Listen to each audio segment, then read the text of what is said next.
Commander Kravos circled the prisoner slowly, his boots ringing against the corridor floor, and the warriors lining the walls went quiet just to hear what he would say next. "Kneel," he said, "and I might let you eat something today." Ethan Cole didn't kneel. He stood exactly where he'd been standing for the last 10 minutes, hands bound in front of him, one eye swollen nearly shut, his uniform torn at the collar, and he said nothing at all. A ripple of laughter moved through the assembled warriors. Someone near the back muttered a wager on how many more minutes it would take before the human broke, and a few coins changed hands right there in the corridor, as casually as if they were betting on a training match instead of a man's dignity. Along the far wall, a row of small brass markers had been bolted into the metal, each one etched with a name and a date, silent record of every challenger who had faced Kravos in single combat and lost. There were 11 of them. Nobody had ever needed to add a 12th, because nobody had ever survived long enough to make it interesting. One young warrior leaned toward another and murmured that no one had lasted more than 3 seconds against the commander in over a decade, and the other nodded like it was simply a fact of nature, no more debatable than gravity itself. Nobody in that detention block expected the next 11 minutes to change everything they believed about the small, exhausted human standing in front of them.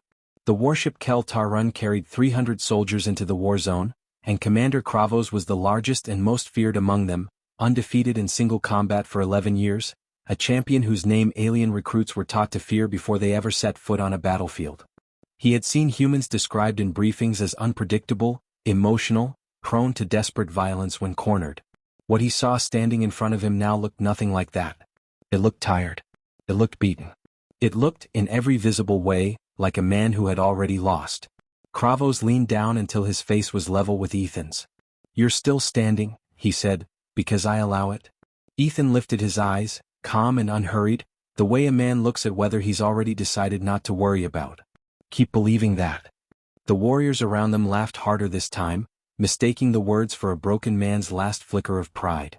Only one figure in that corridor didn't laugh.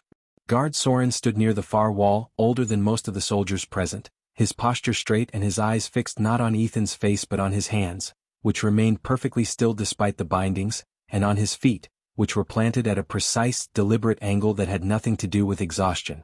Nobody asked Ethan why he hadn't tried to escape in 3 days of captivity. Nobody asked why he ate exactly what he was given and slept exactly when he was allowed and never once raised his voice. They assumed the answer was simple.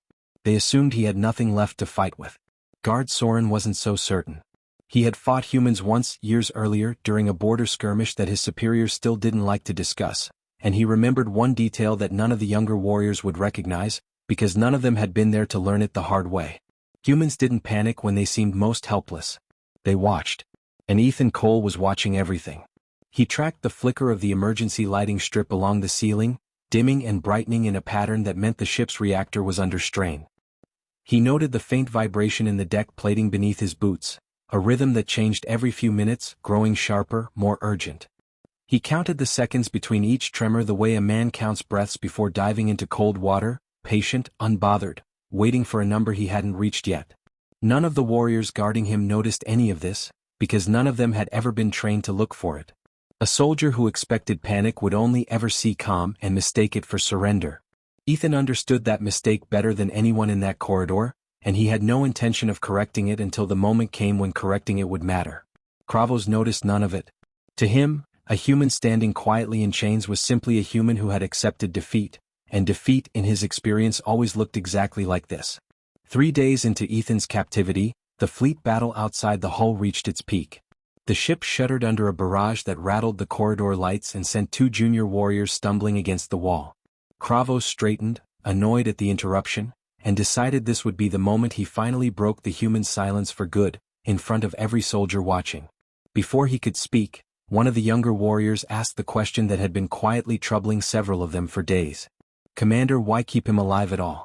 Every report says humans fight harder the longer they're held. Why not simply finish it?" Kravos allowed himself a thin smile. "Because a broken enemy is worth more than a dead one. When the fleet sees this human kneel, they will understand exactly what kind of species they are truly fighting. That lesson is worth more than his death." Guard Soren said nothing, though his eyes moved once toward Ethan, and back again as if he already suspected the lesson Kravos intended to teach was not the one the fleet would actually learn. He never got the chance. An alarm tore through the detention block, sharp and immediate, followed by a groaning shudder that ran the length of the ship. A section of the outer hull 2 decks up had failed under sustained fire, and the shockwave reached the detention corridor as a violent lurch that threw warriors off their feet.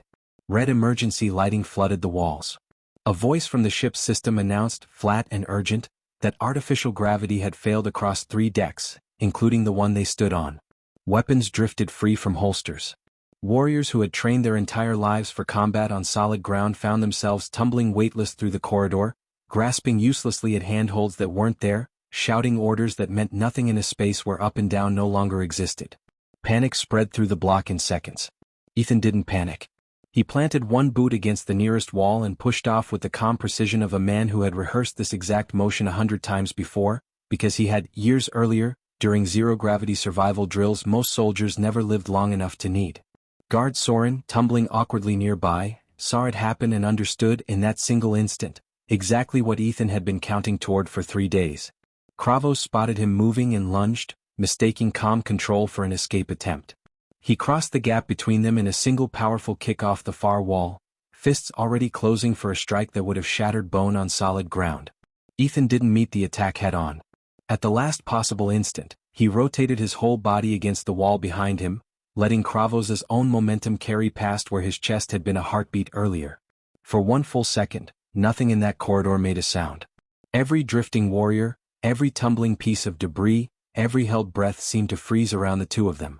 Then Ethan caught the commander's outstretched wrist, redirected the full weight of that momentum in a single fluid motion, and drove it back into him with the wall as an anchor. There was no shout.